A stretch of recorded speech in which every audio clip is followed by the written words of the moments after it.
Have you ever thought about freedom and what it means to you? If freedom is something that you long for, this episode will give you a roadmap to actually get you there. Eric Plantenberg teaches freedom, lives freedom, and spreads freedom like wildfire everywhere he goes. And we're so lucky to have him. Welcome, Eric. The Tougher Together Breakthrough podcast is brought to you by RebeccaSilence.com. Please visit RebeccaSilence.com today. That's RebeccaSilence.com to learn more about programs for individuals, couples, children, families, and businesses. See for yourself at RebeccaSilence.com. RebeccaSilence.com. What's possible for your next steps in breakthrough and healing.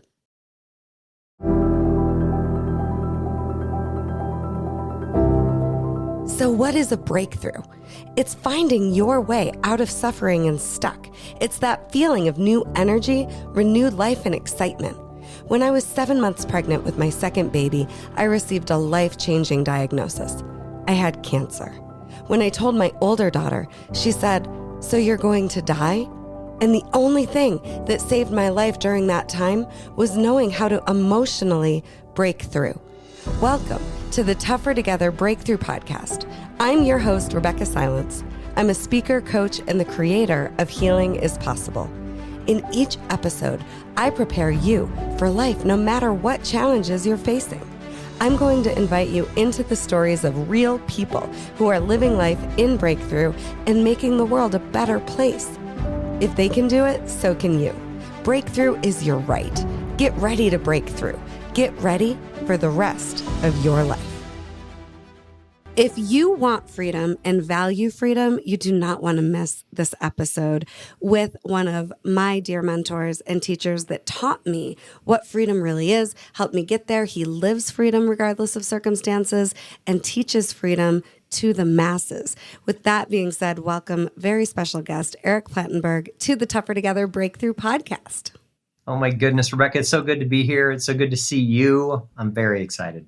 I'm very excited too. So breakthrough is such an interesting word and term, and it's thrown around and it's used and not necessarily understood. Let's just dive in with you sharing your definition of breakthrough. Yeah, so for me, breakthrough is inside stuff. It's not the experience that's going on outside. I think that if I look at my life, where I was stuck and where I've broken through, it is as simple as breaking it down into mind, body, or spirit. And I know that those are terms that are used a lot and sometimes cliche for people, but it's really where it starts. You know, there's sometimes where you really need to have a mental breakthrough. Sometimes it's emotional, sometimes it's physical. And regardless of what's going on outside, I think that you can get tremendous results on the outside and have things really flowing in your life without having a breakthrough. And I also think that you can be breaking through in significant and dramatic ways, and nothing looks like it's changing, but that doesn't last. So the change oftentimes comes well after in the results and the physicality of it versus what's going on, at least in my experience and in my life for me. I think that is profound. Will you give some examples to our listeners so they can really experience what you're saying? Because it's so deep. You can get results and not be in breakthrough for sure, and big ones. And then you can be in breakthrough and experiencing breakthrough, and it doesn't look like there are results. I'll go back to like early days. I went to the University of Wisconsin when I was 17 years old, and I had that breakthrough moment where I had to choose as a young man, was I gonna pave my own path and lead my own life, or was I gonna follow the life that a lot of other people had set out for me?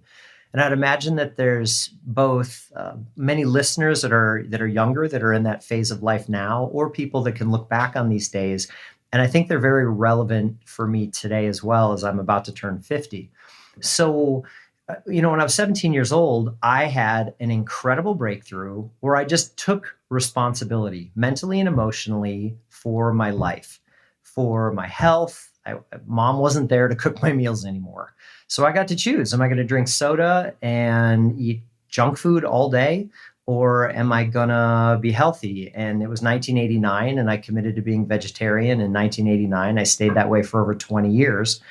And the things that I was doing at that phase in life didn't show up really at all on the outside.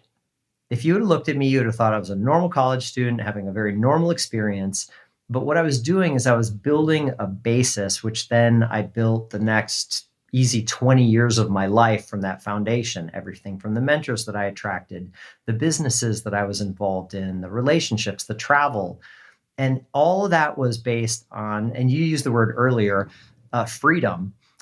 For me, that's been a core value since early days. And I define freedom simply as the capacity to choose and the ability to choose. Do I want to stay in this relationship or leave?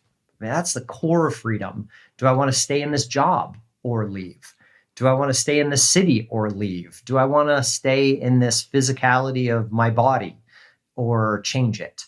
And that's really foundational. And for me, it really takes place in the mind and in the heart first, and then things start to change on the outside. Yeah. And what about where you've had results and maybe not been in breakthrough or seen that somewhere else? Mm-hmm. Yeah, lots of examples there. Um, I remember gaining a lot of momentum. One of the things that I started to do when I was 17, 18 years old that I'd never done in my life, and it was recommended, is to read books. Literally, I don't know how I got into college. I'd read one book prior to college, and that's including all of my studies. So I just wasn't a reader. It didn't gravitate me, but I started reading. I started reading books on the world, on biographies and autobiographies, on just different paths that people had taken. And from that, I got some great jobs. I had some great mentorship. And then 3-4 years later, I have a 50-person sales organization that's reporting to me. I'm really looking good on the outside. And on the inside, I was super stuck. I didn't know how to kind of get to that next level. I was in my early 20s now. I'd had 5 really good years of momentum, but wasn't succeeding at work, wasn't doing well in relationships, wasn't taking care of my body. I felt like I had arrived, but was also sucking at the same time. And that was a really hard time. For me, there's nothing worse than looking good, but not being good. And I love that. yeah. And a lot of times in my life, I've not looked good at all. As people that know me know, for people that don't know me, I spent a year in federal prison about 6 years ago. And many people would be like, oh, that must have been like one of the toughest times, darkest times of your life. And it actually wasn't. That if at all, that was a moment where the breakthroughs were happening on the inside, but it certainly didn't look that way on the outside. And then I've had the reverse, especially in the first business that I built. I'm in my late 20s and we've got this multi-million-dollar company and everything is looking good and feeling good, but I was getting my ass kicked on the inside. And I think it's really important for people to understand that it just takes doing the right things. You do them long enough, you do them consistently, and good things will happen. And those breakthroughs, whether they be mental, new skills, new mindsets, learn a new language, learn a new industry. I mean, there's so many examples. Or emotional, become more patient, become more tolerant, be a better listener, understand before, in my case, dumping my opinions all over other people. There's just a lot. So yeah. I know I'm kind of on shotgun mode here, but that's really how I see breakthrough. I love it. And then you also teach abundance. One of the things that, ironically, you were in federal prison while I was going through cancer. We were in our own jail and hell at the same time, not comparing. But what really carried me, Eric, and I've told you this offline, during cancer was the definition of abundance that I learned from you. Mm-hmm. That I had everything I needed. I was and had everything I needed. And I held on to that and I held on to that. And your voice was with me all those days, all those surgeries, when I couldn't walk, when I was in bed. I would love for you to share with our listeners about abundance and what you've learned about it and what gets in the way. Mm-hmm. Yeah, well, why don't we start with what gets in the way? I think the two biggest blockers for abundance are, number one, not being present. It's so easy to be stressed about something that happened yesterday when there's nothing wrong today. And it's so easy to be dreading, fearing, concerned about what's going to happen tomorrow, next week, or next year, when in this moment, right here, in this chair, there's actually nothing wrong. And in your case, you could have cancer in your body. In my case, I could be locked in a cell. Other people are unemployed. Other people don't know where their next paycheck is coming from. Other people are in a relationship that's really, really stressful or challenging. But if you take a breath and you stop, and when I get to this moment, right now, pain goes away, fear goes away, stress goes away, and it opens up clarity to have gratitude. And for me, that's a platform that you can create momentum on. Momentum's a really, really big deal because when things are going well, they tend to continue to go well. And when I struggle, I continue to struggle. And I don't know, call me weird. I don't like struggling. I don't like it when I'm not feeling good. I don't like it when I have a conversation with someone that I care about that doesn't go well, or I'm being judged, or I'm judging them, or whatever. So for me, abundance is really knowing that right here, right now, I have and I am everything that I need. And people quickly raise their hand and they're like, yeah, but the rent's due in a month. Or yeah, but what am I going to do about this project that isn't going the right way? Or yeah, but what? My partner cheated on me. Or but what? And okay, none of that's happening right now. So right here, right now, I have a choice to define and frame my relationship with what's about to happen and what's already happened.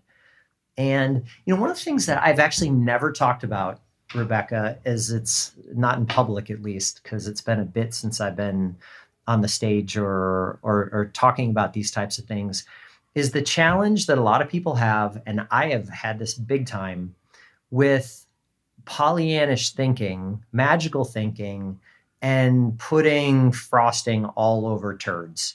Totally. Because a lot of people are like, oh, well, that sounds really good. And that sounds great that you're going to stay really present and frame things in a way that is positive and constructive. But isn't that just kind of whitewashing things? And is that really not addressing things? And the answer, in my experience, is it can be either. There's a lot of people that take fake it till you make it, in my opinion, way, way, way, way too far. Faking it is being fake. Let's not forget that. Now, there's a time and a place where you can act as if or draw out some of your best to deal with the situation short term. But in general, I'm not an advocate of that. I would much rather have someone authentically being afraid, authentically being stressed or harmed, and then learning how to deal with that rather than covering it up and making it look a way that it isn't actually. Because if you're in abundance, one of the things about it is everything passes. Everything. And if I really have, and if I really am everything that I need in this moment, and I feel like shit, okay, maybe I need to feel like shit right now. Maybe I need to experience the pain that the body or the relationship or the job or the community or whatever is offering me up right now. And we all get that. The other thing that I've really, really am a big believer in is that people that are stuck and people that are not in breakthrough and not feeling free or abundant frequently are comparing themselves and the challenges that they're facing and what's going wrong with them with the fictional belief that somebody else has it all figured out. And amen. It's like 99.9% of the time, whoever you think has got it all figured out, they're suffering just like you. And it might look different from the outside, but we're all walking that path together. I find this relevant right now. I've got two kids, 8 and 11-year-old, and we're actively parenting them to become and be happy kids and then grow into happy, capable adults. And we have three principles in our house that we repeat over and over and over again that are basically the graduation. If you get these three things dialed, you will have graduated from childhood successfully so that you're ready to be a happy, well-balanced adult. And the first one is self-esteem.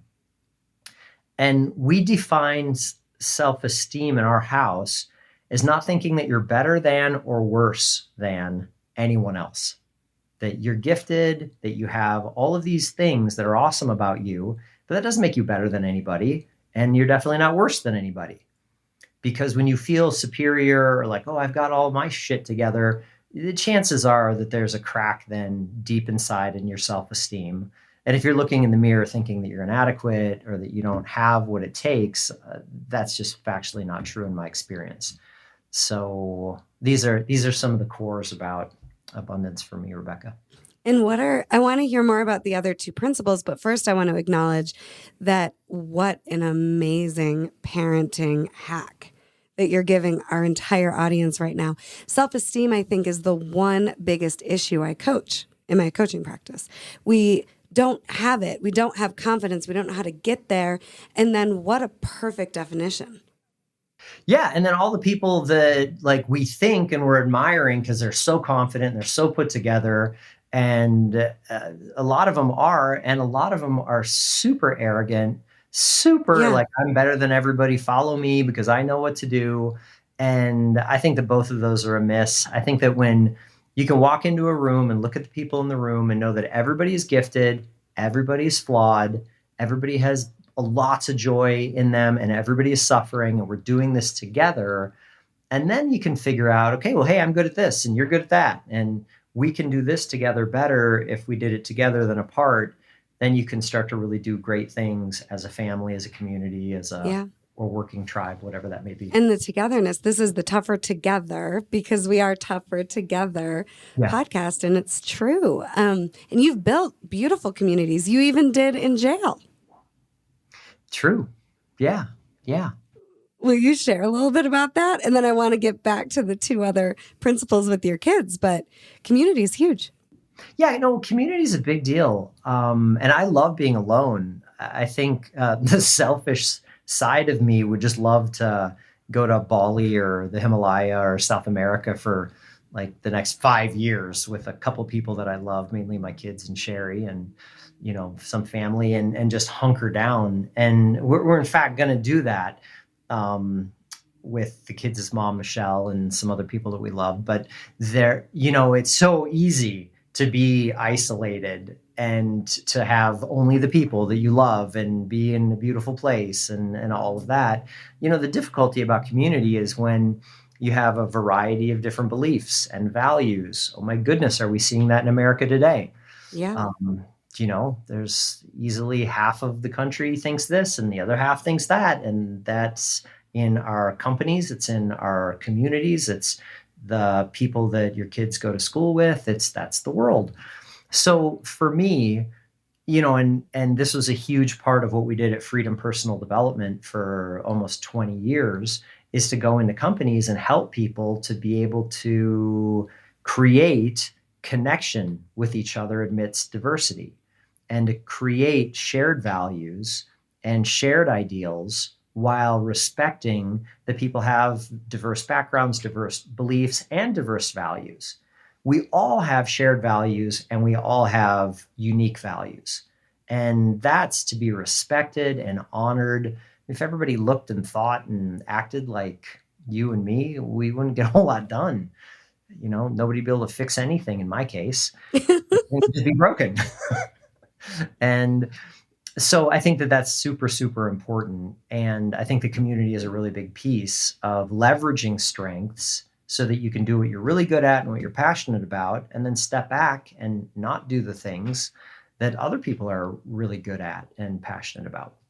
Yeah. And what a great opportunity when there's clashing around values, judgments creep in, to have an opportunity for a breakthrough. Completely. Yeah, I totally agree. Yeah. What are the other two principles that you've taught your children or that they need to graduate your house? The second one is the ability to accomplish your dreams, live your life.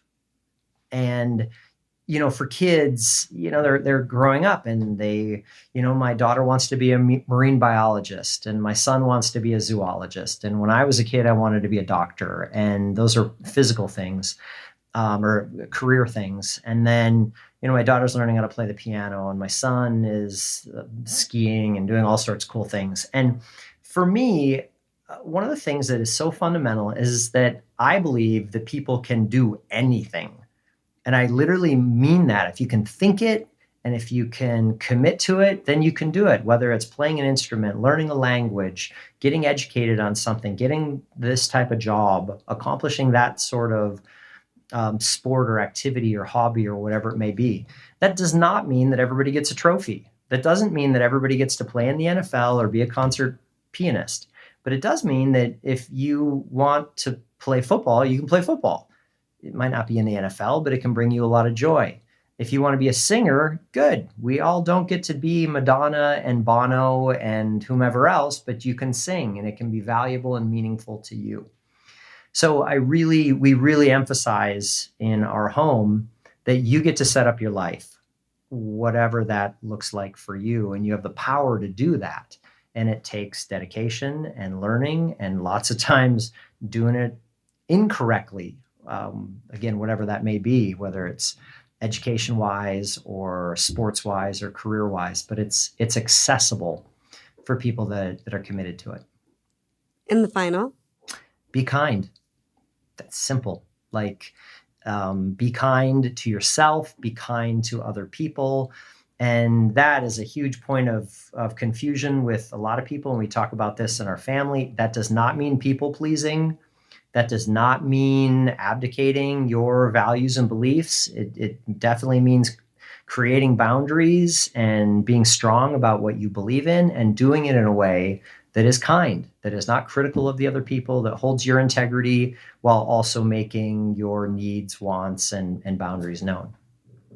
it's so beautiful. Mm-hmm. Is abundance, I'm just thinking this as I'm feeling you and hearing you, the same thing as breakthrough, or are they different?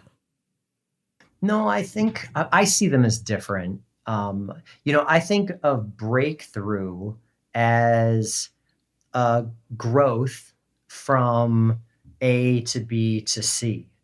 So I'm learning how to kite surf right now. It's a new sporty pursuit of mine. I normally have those, as you know.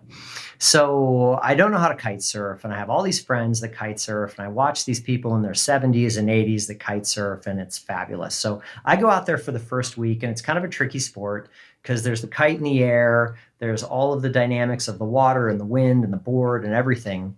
And I'm just getting tossed up and down the beach. I'm not breaking through. I'm getting broken, which is not breakthrough. And then over time and persistence and coaching and trial and error, I get it. I get how to get up on the board. I get how to safely put the kite down. I'm breaking through because now, consciously and subconsciously, I'm understanding what to do with my body. I'm understanding where to look. I'm understanding how to make the gear work. So I have a breakthrough physically, and then now I can safely kiteboard. Abundance for me is understanding that at the beginning of the process, I had everything that I needed, and I didn't need to know how to kite surf on day one. What a gorgeous distinction. Yeah, like what I needed and what I was full of abundance is the enthusiasm to learn, people to help me, the gear to practice, etc. But I wasn't in breakthrough on the sport. I was just at peace and really happy with the fact that I was out there doing the best that I could. Now, there was a day, Sherry can tell you about this one, where my kite went awry. I had to land in a place I didn't want to land on the beach, and it literally was filled with prickers and thorns. And I'm walking across the beach with more like getting dragged across the beach. My feet are bleeding because of all the thorns. And trust me, I was not sitting there going, oh, I have so much abundance right now. I have everything that I need. Ripped open. Because my mind wasn't there. I just was asleep to it. But as soon as it calmed down a little bit, then I calmed down with it. And then I'm back to abundance. And I'm feeling okay. I wrap up my gear. And it didn't ruin my next hour or day or week. It ruined about 5 or 10 minutes because I was highly undisciplined and I was scared. I was cold. I was hurt. All of these things are pressure. So, when people hear me talk in areas like this, they're like, oh, he's got it all figured out. No, not even. I just know where to go when I fall asleep or when I'm forgetting things or when I'm having a hard time. I pretty quickly can get myself back to where I need to be. And is that with your anatomy of results formula? Yeah. Yeah. I mean, intention, state, and action are a big deal. I think that's what you're talking about here. Yeah. I talked about that on a TEDx talk a long time ago. And for me, state's the biggest part of it, so I'm on the beach and I'm pissed because I was not having breakthrough on my timeline. Yeah. And then, I'm getting cut and it's cold and all of these things. And my state sucked. I was angry. I was not kind to myself. I was doing kind of all the opposite things that I should be doing.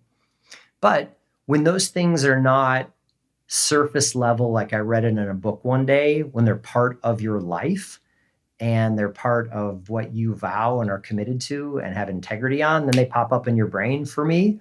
And it was pretty obvious that I wasn't being kind to myself, that I was taking myself way too seriously, forcing things. And then that brings me back to here, now, sitting in the sand, cold with feet that are bleeding. I still am okay. Like, no problem. Yeah. Will you please teach us how to access gratitude? Because I think gratitude can also be bullshit and Pollyanna. Mm-hmm. And you literally, that is part of, I hope it's okay. We can cut this if you don't want it, but you literally created a gratitude community while you were in prison and it continued after you left. Mm-hmm. Yeah. So for me, gratitude is just a couple things. Number one is it is a choice. Like I have the choice to be really focused on and pissed about all of the things that I don't have, that aren't going well, that are not up to my standards at any given moment, or I have the ability to really take inventory on all the things that are going well and that I am truly grateful for. And for me, going back to momentum, if I want to create a big downward spiral and get really, really upset internally and treat other people like crap, it's super easy for me to focus on everything that's not going well. And I've got tons of things in my life that are not going well at all times. And then I also have a ton of things that are going super well at all times. And that's where I focus. It's what I think about in the morning when I get up. It's before every single meal, way before prison. We talk about what we're grateful for. It's just what we do. So when I got to prison, it was a natural byproduct of this, just what I do. And it was uncomfortable. And people are like, yeah, we're in prison. What are you grateful for? Fuck you. And then a couple of other people it made sense to, and then it started to make sense and feel more comfortable to a lot of people. And then I get home and we talk about what we're grateful for at dinner. That's just what we do. Yeah. And it is so available to all of us all the time. And no one's immune, right? Things will be going terribly and simultaneously, gorgeously, all the time. All the time. All the time. Yeah. Yeah, I would challenge anybody that is listening to this right now to just stop and come up with a list of all the things that are not going well today and that you expect are not going to go well tomorrow. Whether it be sore body parts, whether it be kids' problems with school or relationships or addiction, or parents' problems with money or attitude or health or whatever. I mean, there is a list of stuff that is not going well in everybody's life. And then there's equally, if not a lot longer of a list of all the things that are going well. And a lot of those things are very, very small and they're meaningful. And so available. Mm-hmm. That's a great homework assignment. Later on, I was going to ask you to give us a homework assignment. There we go. There's Eric's homework assignment. Everybody should do it like today and then again next week. And don't skip the list of things that are going wrong. I think that that's part of the Pollyannish thinking is that they're like, oh, nothing's going wrong. Okay. I don't know how that's true with you. We had a smoke index here in Oregon yesterday of 190. I mean, that sucks. People don't feel good, but people are starting to look like droopy flowers that, need more air and sun. And okay, good. Put it on your list. We're in the middle of a pandemic. And maybe your list is that all of these anti-vaxxers are out there just being crazy. And then maybe on your list is all these people that are mandating that everybody gets vaccinated. They're crazy. Okay, good. Put it on your list. The Republicans are idiots. Put it on your list. Democrats are idiots. Put it on your list. It's not hard to find a list at all. Yeah. What I love, go ahead. Yeah. And I think that if you skip that part of the process, you're not being real. And then it's not a choice because in your mind, you're lying to yourself saying that everything's okay. And when you can go, well, maybe everything is not okay, but I'm going to be powerful inside of myself and I'm going to choose this list. That's what I'm going to choose. Yeah. And honest. That's what I was going to say. I love so much about what you're teaching and sharing. It's just honest. And we can't escape our lives. We're not that great of an actor. Mm-hmm. The world sees us in our bullshit, and then we're trying to pretend like it's not happening. Yeah. Okay. So advanced homework. This is like okay, good. Point B on this. And this is a doozy. And this is something that I'm really aware. I'm homeworking myself right now. Is when you come up with the list of here's all the things that are not groovy about what's going on with my life right now or our world or whatever it is. Okay. Put that on the do not focus on.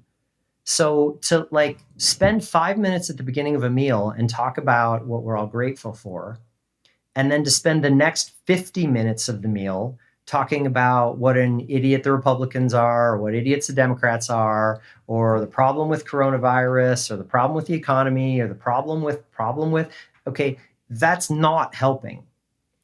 So this is a real commitment to dropping your story about all of the things that are not going well. And I'm not talking about skipping solutions. I'm not talking about not being proactive about solving a lot of the problems that are in the world. I'm talking about a good old-fashioned bitch session where you're on the phone, you're hanging out at a meal, you're doing whatever you're doing, or just sitting there on the couch complaining to yourself. Okay, take that list and use that as leverage to, I'm going to create some really healthy boundaries between what's on this list and what I give my mental attention to. And what's boundary? Yeah, a boundary for me is the ability to create space between something that is not serving you. So I didn't vote for Trump. I didn't vote for Biden. I'm a really committed third-party advocate. And I got to the point where I refused to have conversations with people about Trump. And then they all thought I was Trump supporters. They're like, why don't we just not talk about Trump? Oh, you're going to vote for him. And then same with Biden. You know what I mean? I find both political parties way more destructive in my life than they are productive. And maybe they're great at their jobs. Good. But for me personally, I didn't see them advancing my health, my family's wellness, the community that I live in, none of that. And it's not that I don't care. It's that I just think that they're so far off from true north that I am creating some space between that whole conversation and my brain. But that's different than a wall. Correct. Yeah. I think so many people misconstrue a boundary as a wall, or whether they mean to or not, they're actually creating a wall. Mm-hmm. Yeah, I don't create it as taboo. I mean, if somebody's really committed to and supportive of whatever it may be that I don't find serving me, I can go there and then not for super long, or if it turns unproductive, then just create space from it. Yeah. Now, I want to switch gears. How did breakthrough impact your Mount Everest climb? Hmm. Yeah. So similar to kite surfing, there were multiple periods of breakthrough as my mountaineering journey to get to the summit of Everest was about 9 years. So there, like early days, I took a 7-day mountaineering course on Mount Rainier. And that was a breakthrough in a lot of ways because I learned a bunch of skills, which gave me more confidence. I also learned how to take some of the sports that I was doing, such as triathlon, and then see where there was overlap with endurance, with nutrition, with training. And then momentum again happens from hard skills, from confidence, from physical training, and then climb, get to a plateau, and then go back to, okay, we got to grow, need more skills, need more discipline, need a bigger mindset. I was at the base camp of Mount Choyoyu about 18 months before I summited Everest. And this was a huge emotional breakthrough. This is going to sound so simplistic, and it is. And then it's so powerful. I got to the base camp of Choyoyu, which is at about 17,000 feet above sea level. And it was completely socked in. You couldn't see anything. You couldn't see the mountains. You could barely see Oh, wow. 100 yards in front of you because of the cloud cover, and there was a storm and whatnot. So we set up our camp, whole another day of being at this base camp without being able to see anything. And then the next day, the weather cleared, it all opened up, and I was looking straight up at the top of the biggest mountain times 2 that I had ever tried to summit. And it was so intimidating. I literally was paralyzed by fear for about 2 days. And 2 days later, I had to make a decision. Am I going to pack my bags and go home? Or am I going to change how I feel about this task in front of me? And for me, I'm maybe too stubborn, too afraid of looking like a failure or whatever it was to just pack my bags. So I had to figure out, okay, I've traveled all the way here. What do I do? And I made a bargain with myself. I said, I'm going to climb every step I can as long as it's safe. And if it's ever not safe, I'm going to turn around and go home. My little girl was still in her mom's belly at that time, and I didn't want her to live without a dad. So I didn't want to, massively jeopardize myself. I knew my limits. I knew what I was trained for. And I didn't know what was ahead of me on the mountain. But I did know that I could take the steps to get to Camp 1. And if there were steps between Camp 1 and Camp 2 and I had to turn around, I could live with that. And as it turned out, there was no steps that I couldn't take. That was a massive breakthrough because I took that same mentality to Mount Everest, and I told myself very confidently that I might not make the top, but I'm going to go as far as I can, as safe as I can. And if it ever gets to the point where it's not safe, I come home. And a lot of people were like, well, that's not a very positive attitude. And I'm like, it was extremely positive. I was super positive that I was going to have a great experience. And it didn't mean I'd get to the top. It just means that I would have a good experience. And as it turned out, I did get to the top first try. And that was pretty amazing. One more important question. Have you ever been in a place where breakthrough just felt so far away or maybe even impossible, but then it happened? And would you share a little bit about that? Yeah, I've got a bunch of examples where that's happened in my life, Rebecca, but there's one that's just so huge and probably was the thing that I was stuck on the most that is now one of my favorite parts, if not my favorite part of my entire life. For a solid 20 years, I had the belief that I was a shitty partner. I wasn't a good boyfriend. I wasn't a good husband. And I had enough awareness to look straight in the mirror and go, okay, it wasn't these girls' friends' fault. It's not my former wife's fault. Like, what's going on with me, and how come I'm frustrated and not feeling awesome and free in my romantic relationships. And that was a big sticking point for a long time. And the breakthrough came when Michelle and I got divorced. And it really didn't have anything to do with Michelle. She's a wonderful person. We still raise our kids together. We have a lot of fun together. We're good business partners. We just simply weren't a fit. And I wasn't a fit with any of the women that I had struggled so much with. And they're all great women. So when Sherry and I met, she did one thing that shifted everything for me. And it was so simple and so spectacular. She was just like, you don't have to change anything. You don't have to lead retreats. You don't have to build companies. You don't have to just be yourself. I love you. And it seemed too good to be true. Like in kind of that honeymoon period of like, we're dating. And I'm like, well, this woman is amazing. And she's spectacular and emotionally brilliant and mentally compelling and all of these. And she's beautiful. And she's like the perfect woman for me. And then I just couldn't really get that I didn't have to do anything to earn her, to keep her, to make her happy. And that what I learned from her and then was able to put on myself was really, really simple, is that she chose me and I chose her. End of story. That's it. And then just be yourself. And she's changed in the many years that we've been together. And I've changed in the many years that we've been together, and we grow. And my entire self-concept, like I'm an awesome husband. And I don't say that out of arrogance. I say that because that's how I feel. And that's how Sherry feels. And I went through literally my entire adult life not having that mental concept. And it was so easy to shift.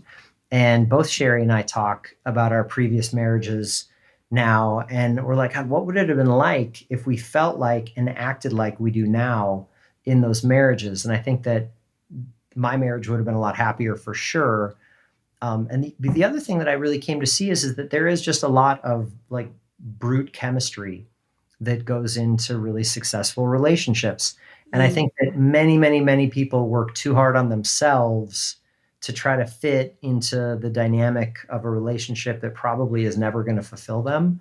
I know that I did that for a lot of years. So instead of saying, oh, this relationship is just not a fit, I went, what's wrong with me? And that was super painful to experience. And when I broke through that, everything changed. I love that you brought this up. Later this season, we have an episode specifically on breakthrough and relationships and how you can have independence and choose yourself and have a partnership and not have to choose one or the other. So you're living that, you're modeling that, and you're sharing your story is wonderful. Thank you.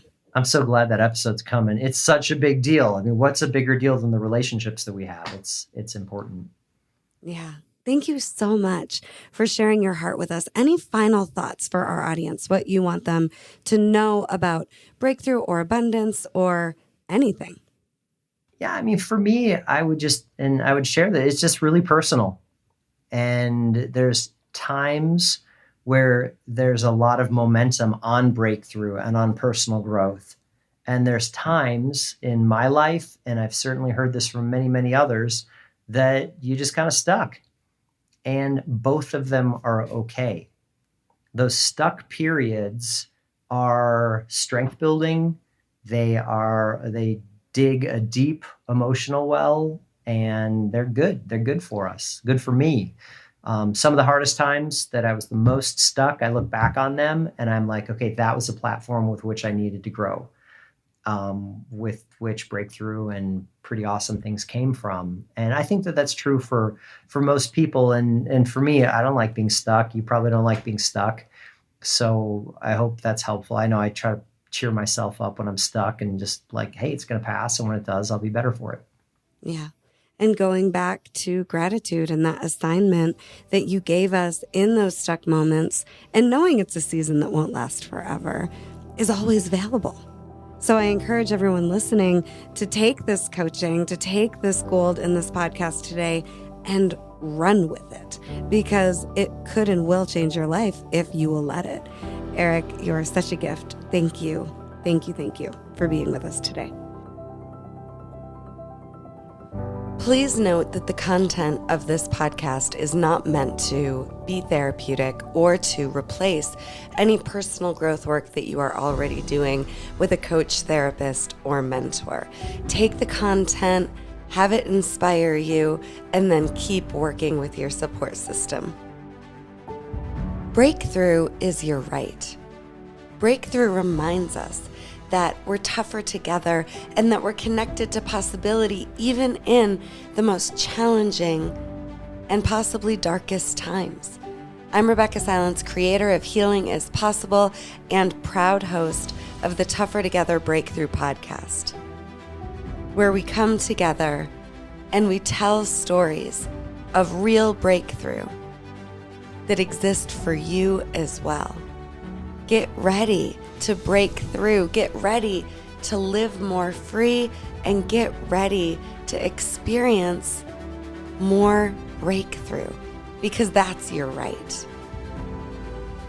If you like what you're hearing on the Tougher Together Breakthrough podcast with me, your host, Rebecca Silence, please like, subscribe, and share it with your friends. If you want to get in touch with me, visit RebeccaSilence.com. Your time is now. Your breakthrough begins now.